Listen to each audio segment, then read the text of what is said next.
Christine Butterfield here, queen of Butterfield's bracketology, and I'm going to be dropping my bracket predictions before the official NCAA tournament bracket is released on Selection Sunday.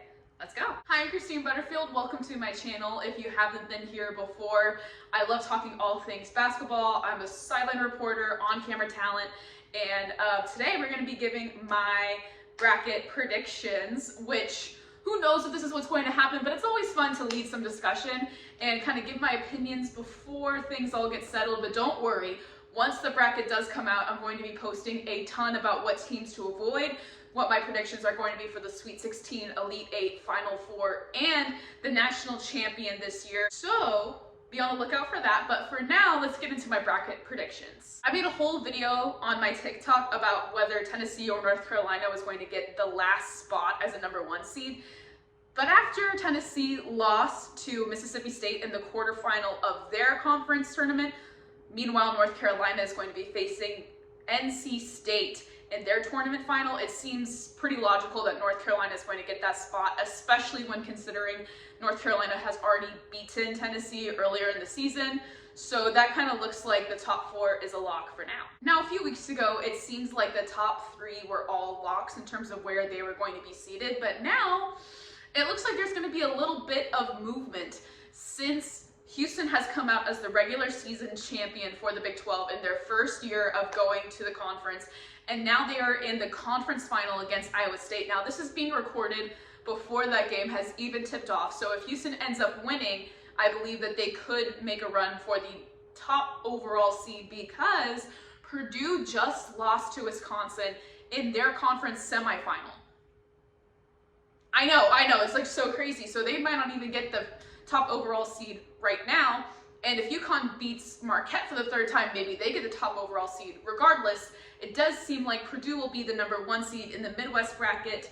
Houston will be the #1 seed in the South bracket, and UConn will be the #1 seed in the East bracket, which leaves the #1 seed for the West bracket.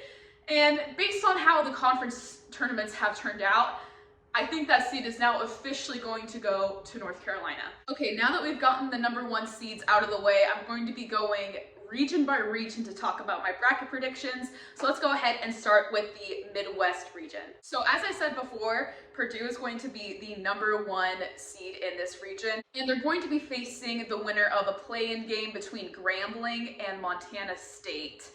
Just a prediction. Then in the spicy #8, #9 seed matchup, I have Boise State as the #8 versus Florida Atlantic as the #9 seed. As we remember, Florida Atlantic had their Cinderella run that they went on last year where they went all the way to the Final Four. They did end up getting beat by San Diego State, who advanced to the championship game. But I do think that if FAU is facing off against Boise State, I do think that Florida Atlantic could beat them and possibly cause another upset against Purdue, who is definitely looking to get past the first round after last year.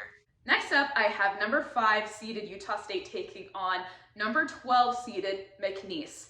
I don't think that Utah State is the best #5 seed in this pool, so I could see them getting upset in this game, although they are still pretty solid, so I'm not tainting that as a for sure, be sure to lock them in for a upset or whatever. I'm just stating my predictions. Following that, I have #4 Kansas taking on #13 VCU. Now, Kansas I've seen projected going to the East bracket, to the West bracket. No one really knows as of right now where Kansas is going to be put. I don't love them going to the East bracket just because we already saw them face off against UConn earlier this season. Now, I know that there's a lot of fans out there that would see the blue blood matchup and they would know that Dan Hurley is no doubt just eager to face Kansas again after facing them at Allen Fieldhouse. But I personally don't feel like that is worthy of a Sweet 16 matchup. I think that that's more of an Elite 8, Final Four type of a thing. So that's why I have them going into the Midwest bracket, which is where they're usually in that area anyways. Moving on to #6 seeded Washington State versus either Seton Hall or Virginia. This one is going to be spicy. Both of those teams are on the bubble right now. I can see them both getting in a play-in game and possibly getting this spot. I think it would be really interesting. Seton Hall has gotten some really big upsets this year, including over #1 ranked UConn. So this could be a really interesting one, and I would personally want to see Seton Hall take that step in the bracket and try to play against Washington State, and I think that could actually be a very interesting game. Moving right along, this is what's going to probably upset a few people. I have Marquette as a #3 seed. And I understand that there's a lot of people out there that, especially, you know, Joe Lenardi stands, and it's very possible that Marquette is definitely going to be a #2 seed and Creighton's going to be a #3. But just me personally, I think that Creighton deserves to be a #2 seed over Marquette, mainly because Creighton has better analytics than they do, just slightly. They also knocked off UConn this year and Marquette, where Marquette has lost to UConn twice. And Marquette didn't even go undefeated apart from that in the Big East schedule. So they both lost a few games here and there. And I think if you're going to go with a team, go with one that knocked off #1 seeded UConn versus one that lost to them literally twice in a row. But that's just me. Creighton is also 7-2 in quad 2 wins, while Marquette is only 5-1. Even though Creighton lost in one of their opening games in the Big East tournament, let's be real, it's not really for the top teams unless you're like Marquette and you just need that final push. So if they do beat UConn, I do think Marquette would solidify themselves as a #2 seed. If they don't, I think that Creighton should overall get that bid. But again, that's just me. Next up, I have a spicy #7 seed versus #10 seed matchup between #7 seeded St. Mary's versus #10 seeded Mississippi State. Now, Mississippi State, as I stated earlier, has beaten Tennessee. So I think that a lot of eyes are going to be looking at them like, oh, they can upset anyone. They just beat Tennessee. But really, St. Mary's has been carrying a lot of good games this season. They have beaten Gonzaga on numerous occasions. So I think that St. Mary's would have this one, but I still think that this game would be incredibly chippy and very fun for a #7 versus #10 seed. Lastly, I have #2 Iowa State versus #15 Quinnipiac. Now, Quinnipiac has been very strong this season. They could also spur an upset over Iowa State, but Iowa State is very strong in their own right. They've beaten Kansas, they've beaten Houston throughout the season, and they came in #2 in the Big 12, also second in the Big 12 tournament. This is coming before Houston versus Iowa State in their tournament final. So at the very least, Iowa State will get #2 in that conference tournament championship game. So they've been through it. They know how the dogfight is. So I'm sure that they could end up beating Quinnipiac, but Quinnipiac kind of has that dog in them. You know, like I could see this game going either way. Anyways, that wraps up the Midwest region. Let's move on to the South region. Big shocker, Houston is the #1 seed in this bracket, but they're facing off against #16 Stetson. I do see Houston ultimately winning this game. They're one of the toughest teams, I think, this year to beat, and I think they're gonna go pretty far this year. Not gonna give you where I think they're gonna end up. You're gonna have to see that in another video, okay? Next, we got another spicy matchup, #8, Nebraska taking on #9, Colorado State. I think this one could really go either way. I personally liked Nebraska's upsets more than I like Colorado State's this season, so I'd probably put the edge on Nebraska just based on what they've been able to do. But I do think that this would be a very entertaining game in the first round. Next up, I have #5 seeded South Carolina against #12 seeded Grand Canyon. First of all, Grand Canyon is just like so sick. I just want to say that like over and over again. But South Carolina is a 5 seed. I remember how strong they were in kind of like the start of their conference games and thinking like this team is like really underrated, and they kind of fell off a little bit in February, not gonna lie. Although I still think that they're one of the top #5 seeds. If I had to choose who I didn't want to play, I'm like, I don't want to face South Carolina because they got some stuff up their sleeves that I don't want to see. So I would take South Carolina in this game, actually. Moving ahead, I have #4 seeded Illinois versus #13 seeded UC Irvine. Illinois also really strong. They had a great season this year, and I think that they showed out in the Big Ten. I really do believe that they could go really far. I think if they were to have a second round matchup between South Carolina and Illinois, that would be a tough one for me to pick personally, because the SEC has been so strong in basketball this season. The Big Ten also hasn't been too easy, so I could go either way on that one. It would really be a great matchup for the second round. Number 6, Texas Tech facing number 11, either Texas A&M or New Mexico. Texas A&M versus New Mexico, I think, would be a really good playing game. I do give the edge to New Mexico just because I think they have way more to gain. I think they've had a lot of tough games this season where when their back's against the wall and they think like this is a game that would result in us getting our bid, they have shown up and they've stepped up. And I think that if they had their backs against the wall and they had a play-in game situation, they're making the most of it. So I would have New Mexico moving on into the NCAA tournament for the first round, although it doesn't really matter because Texas Tech is a 6 seed, KO, done.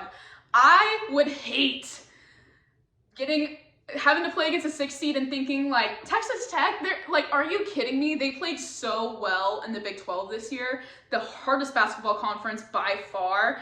And I can see this Texas Tech squad going pretty far, at least to the Sweet 16. Again, that's going to be in another video. But then I have number 3 Kentucky facing number 14 Morehead State. Kentucky's been a little hot and cold this season. I do think they're really talented. So I could see Morehead possibly going on in this round, but I don't think Kentucky would let them off that easy. That being said, as far as how far Kentucky can go, we'll see. But I do have them as a number 3 seed in the South region. Next up, number 7 versus number 10 TCU. I remember earlier in the Big 12 schedule when they knocked off Houston and they were going on a run, I thought, okay, TCU, like this team is really getting after it. They're really going hard. And then they've kind of fallen off a bit in February, kind of like South Carolina. So I could actually see if Dayton and TCU are facing each other in this 7-10 matchup, I could see Dayton taking this one based on where TCU is as a squad right now. Although it could be that because the Big 12 is so difficult, they are actually better than they have looked, and they could end up going to the Sweet 16 or so. I just think that with the trajectory of both of these teams, I feel like Dayton would take this matchup, but that's also moving a little too far ahead. Last but certainly not least, I have number 2 Creighton versus number 15 Colgate. And yes, I have Creighton as a number 2 seed. Sue me. And you know what? Do I believe that the committee is going to do that? Probably not. But just based on what I've watched this season and based on who I trust more as a coach, I think that Creighton should have the number 2 spot, and we'll see what happens. But that wraps up the South region. Let's move on to the East region. We have number 1 seeded UConn versus number 16 seeded Longwood. Next up, if this one were to happen, I would personally be excited about it. It's number 8 seeded Texas versus number 9 seeded Northwestern. Texas is in the Big 12, one of the best basketball conferences. Again, literally take a drink every time I say that. I'm sure you're annoyed. Moving on though, against number 9 seeded Northwestern. Northwestern was breaking into the top 4 seeds at one point earlier in the season, and they've also kind of fallen off a little bit, but I still think they got some spark left in them, and I would actually see this being an upset against Texas if this was going to be a first round matchup. Either way though, I think this one would be fun. Then I have number 5 seeded Wisconsin versus number 12 seeded James Madison. And remember, we all know what happened last year with JMU. I think they could do the same thing against Wisconsin. Yes, Wisconsin just beat Purdue in the semifinal of the Big Ten tournament, but I really think that JMU would come out strong. They'd be like, we're ready for this, we were born for this, we're gonna do it again. And I would mark this as an upset if this ends up happening. I believe that much in James Madison. Wisconsin is a strong team. I'm not saying that they would just fold completely. I do think though if there's going to be a 5-12 matchup that would get the upset, my money's on JMU. Then we have number 4 seeded Auburn versus number 13 seeded Charleston. As much as I think Charleston is a good team for this seed, I think that Auburn has just been so strong this year in a really tough SEC conference, so I would see them advancing. Number 6 Clemson versus number 11 St. John's. St. John's is on the bubble, and like I love the statistic that they always are ahead of UConn at the half, and they just can't seem to finish games. So they have been in the mix of getting all these upsets. They're only like 2 possessions or less away from winning some of these games. So I think that this game against Clemson could end up actually being pretty close if this is the matchup. Honestly, I put this St. John's team in because I just like Rick Pitino and I want them to be in the tournament. I think everyone in the basketball world loves Rick Pitino, so I want to see them in the tournament just for him. And I can see this one going either way. I probably would give the edge to Clemson just because St. John's can't finish games. But anyway, moving on. I have number 3 Duke facing number 14 Vermont. This Duke team is kind of a question mark for me. Do I see them advancing past the first round? Yes. But do I see them going far? Well, you're going to have to stay tuned for another video for that one. Then I have number 7 Florida taking on number 10 Oklahoma. Oklahoma is very similar to St. John's in the fact that they have lost really close games in the Big 12, which in the conference that the Big 12 is, take a drink, it means a lot. It could be like TCU, Oklahoma is better than we think, although this Florida team, I wouldn't want to mess around with that at a 7-10 matchup. Would not want to be in there for the first round. So I would give the edge to Florida in this one. I do think that it could end up getting to be really interesting though. Last and certainly not least, I have number 2 Tennessee taking on number 15 Sam Houston. And unfortunately what happened with the SEC tournament, Tennessee did fall to a number 2 seed. But in the East region, I could really see them going far. But in terms of all the seeds in the East region, that about wraps it up. And now we're on to our last region. I'm so glad you guys are still here. We're moving on to the West. Not even gonna lie to you guys, this is a mouthful, getting all these games and all these things. And I'm trying to go at this with like rapid speed and not like overwhelm you with so many stats and statistics because again, this is just a prediction. We're gonna get into more stats and analysis when things have actually come to fruition, but like, whew, this is a lot. Now we're on the West. So I have number 1 seeded North Carolina, who is the last number 1 seed, versus number 16 Norfolk State, or Wagner, whoever wins that play-in game. Next up, another really interesting 8-9 matchup between number 8 seeded Michigan State versus number 9 seeded Nevada. This one I feel like could go either way. I never really like to bet against Tom Izzo in the NCAA tournament just based on how accomplished he is at this time of year. Although Nevada is pretty scrappy. They've gotten some really strong wins this season. So I could see them upsetting Michigan State, who hasn't really reached expectations this season. But again, am I gonna bet against March Madness King, Tom Izzo? Probably not. Then I have number 5 seeded BYU versus number 12 seed South Florida. BYU, a very strong number 5 seed. After South Carolina, not trying to face BYU, to be honest. They did some really great things in the Big 12 this year, including beating Kansas at home. Huge win for them. So I think that they could really knock off some teams this year in the NCAA tournament and really surprise some people. So be on the lookout for the Cougars. Next, I have number 4 seeded Alabama taking on number 13 Samford. And I mean, Alabama is a really strong 4 seed. I think all the number 4 seeds this year are really, really strong. I mean, it's really interesting to me that Auburn and Alabama are both coming from the SEC and they're being seen as some of the top 4 seeds. And I mean, gotta hand it to them. It was a tough conference to play in this year. So Alabama is another one of those teams that you might want to have your eye on.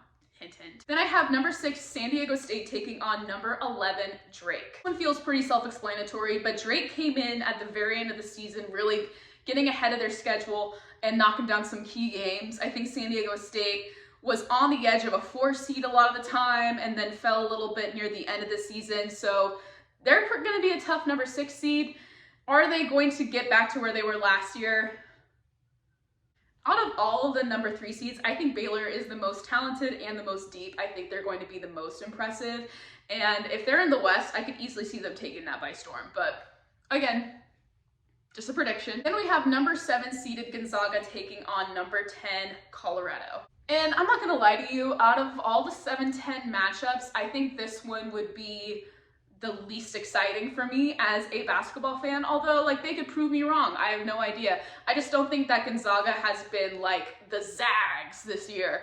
And I think most people would agree with that. Colorado, been up and down this entire season, so I don't know necessarily how far they're going to go, but I think that this is a realistic 7-10 seed in the West region. I have number 2 seeded Arizona taking on number 15 seeded South Dakota State. And when it comes down to it, Arizona is a number 2 seed because they just couldn't take care of business. They were seen as the last number 1 seed for a while, and then they fell off and had a few key losses near the end of the season. And hey, when you got teams like North Carolina and Tennessee chomping at the bit to get that last spot, it's going to fall to somebody else. And it looks like North Carolina is going to take that one.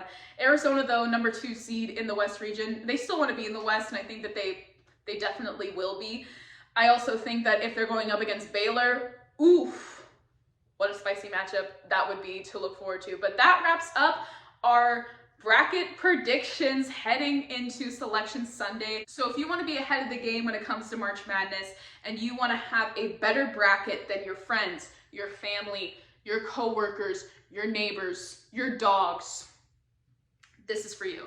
This is the account for you, because I'm going to be telling you what teams to steer away from and what teams are going to be going very far this year in the NCAA tournament. All of my predictions, all of my analysis, and all of the fun is going to be right here on this account. So be sure to follow, like, subscribe, turn on the notification bell, because there's going to be a lot more content during this month. It's the best time of year. It's March Madness. What more could we want? It's going to be a great tournament this year.